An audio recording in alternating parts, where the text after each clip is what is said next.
Saudara, Kepolisian Daerah Istimewa Yogyakarta menangkap pelaku pelecehan seksual kepada sejumlah anak sekolah dasar. Pelaku merekam aksi pelecehan seksualnya menggunakan tangkapan layar, lalu disebarkan melalui media pesan singkat dan juga sosial media. FAS, terduga pelaku pelecehan seksual kepada sejumlah anak, ditangkap Direktorat Kriminal Khusus Polda Daerah Istimewa Yogyakarta.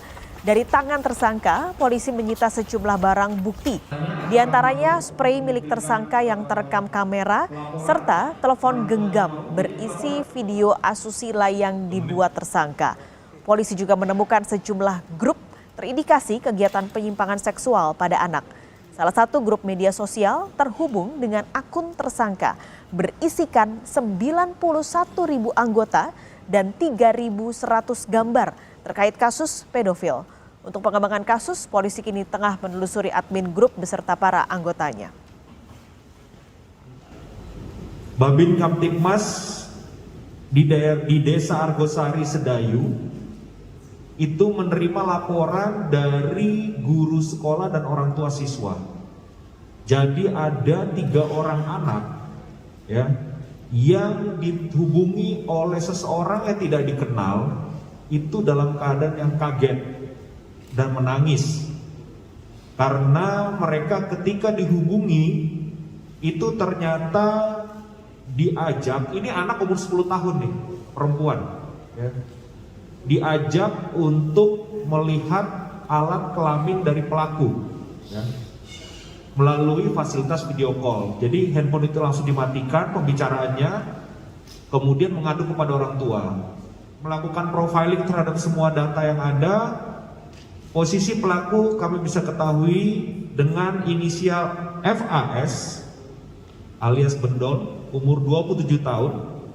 Kami lakukan penangkapan di daerah Klaten, Jawa Tengah. Kita akan lihat lebih lengkap, Saudara. Pengungkapan kasus pelecehan seksual pada anak ini akan disampaikan dan kita sudah bergabung melalui sambungan video bersama Kabid Humas Polda Daerah Istimewa Yogyakarta, Kombes Yulianto. Pak Yulianto, selamat siang. Selamat siang. Ini sangat mengagetkan terjadi di Daerah Istimewa Yogyakarta. Sebenarnya modus pelaku menjalankan aksinya bagaimana, Pak? Ya, pelaku ini menghubungi nomor telepon korban, kemudian mengajak ngobrol, dan pada ujungnya adalah memperlihatkan kemaluan si pelaku melalui video call tersebut. Sehingga korban kaget dan kemudian menangis. Yang korban kebetulan adalah anak umur 10 tahun. Oke, dia bisa mendapatkan nomor anak-anak sekolah dasar ini dari mana, Pak? Ya, setelah dilakukan penelusuran kan kemudian ternyata bahwa pelaku ini tergabung dalam media sosial, grup media sosial, yang di dalam grup media sosial itu salah satu yang disebar adalah nomor telepon anak-anak yang bisa dijadikan target untuk eksibisionisme. Oke, belum diketahui, Pak, sebenarnya mereka ini yang berada dalam kelompok ini bisa mendapatkan database anak-anak ini dari mana?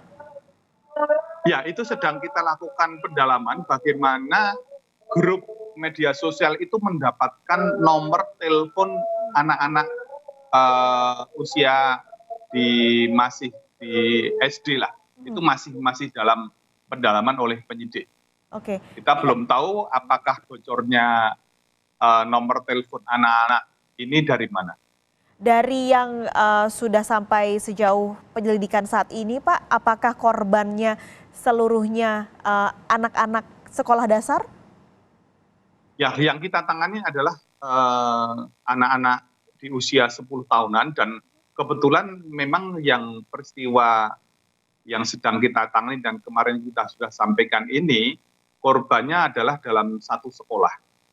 Oke, Ada 4 orang, ada 4 orang korban yang sempat diperlihatkan kemaluannya. Si pelaku memperlihatkan kemaluannya melalui sarana video call kepada korban, sehingga korban menceritakan kepada orang tuanya dan orang tua bercerita kepada Babin Kamtibmas di wilayah desa tersebut. Oke. Baru 4 orang Pak yang melapor? Ya, yang melapor adalah satu, tapi kita mendapatkan bahwa di sekolah tersebut ada 4 korban atau 4 anak yang pernah mendapatkan perlakuan serupa dari tersangka ini. Oke. Berarti saat ini pelaku melakukan aksinya hanya melalui video Pak, atau dari pengakuan pelaku dia pernah bertemu dengan korban ataupun anak-anak lain yang sempat di video call sebelumnya? Belum pernah dengan yang, ya tentu kami dari Polda DIY, Direktorat Kriminal Khusus, berusaha keras untuk menyelamatkan anak-anak dari perilaku menyimpang orang-orang yang bermasalah ini. Dan tentu salah satu jalannya adalah dengan melakukan profiling kepada siapa saja yang ada di grup media sosial tersebut, kemudian diupayakan akan dilakukan penangkapan dan lain sebagainya. Sekarang anggota sedang berusaha keras untuk mengungkap itu. Sudah bisa diidentifikasi belum Pak? Ini anggotanya apakah memang semuanya berada di Yogyakarta atau ada yang berada di luar daerah istimewa Yogyakarta? Ada di beberapa kota-kota di Pulau Kalimantan, di Sumatera, kemudian ada juga di Bali. Oke, dan nanti itu tentunya akan dikoordinasikan juga Pak dengan kepolisian di daerah-daerah di mana ditemukan anggota-anggota tersebut. Oh tentu, Polda DIY tidak hanya berkolaborasi, bekerja sama dengan kepolisian daerah Polda lain, tetapi juga Direktorat Kriminal Khusus juga bekerja sama dengan kepolisian negara lain, karena juga ini diduga bahwa ini juga ada jaringan dari internasional. Nah, kita minta bantuan kepada FBI juga. Oke, jaringan internasional sudah diketahui Pak dari negara mana? Kita belum melihat apakah ini ada jaringan internasional atau tidak. Tapi kan begini, ini salah satu media sosialnya adalah Facebook, sehingga kita bekerja sama dengan FBI untuk mendapatkan informasi dari Facebook. Oke. Untuk menganalisis data dan lain sebagainya.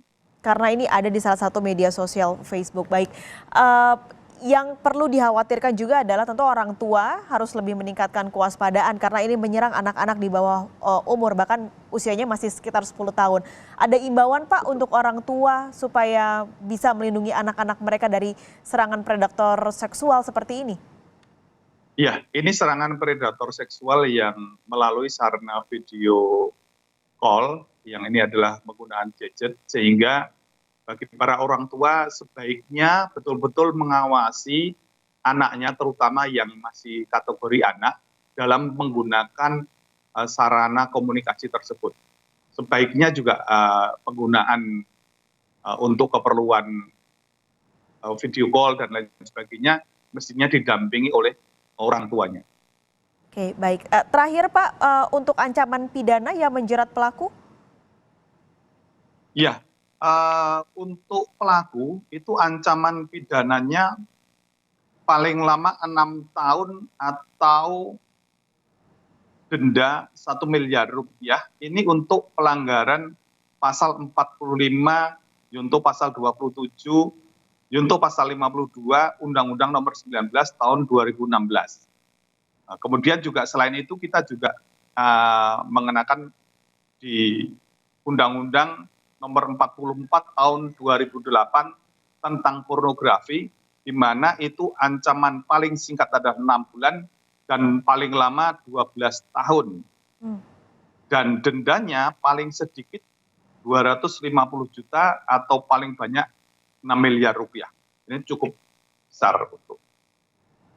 Baik, semoga kasusnya dapat terjadi atau menemukan titik terang supaya anak-anak juga tetap aman dari predator seksual seperti ini. Terima kasih banyak Kabid Humas Polda Daerah Istimewa Yogyakarta, Kombes Sulianto sudah bergabung di Kompas Siang. Sehat selalu Pak.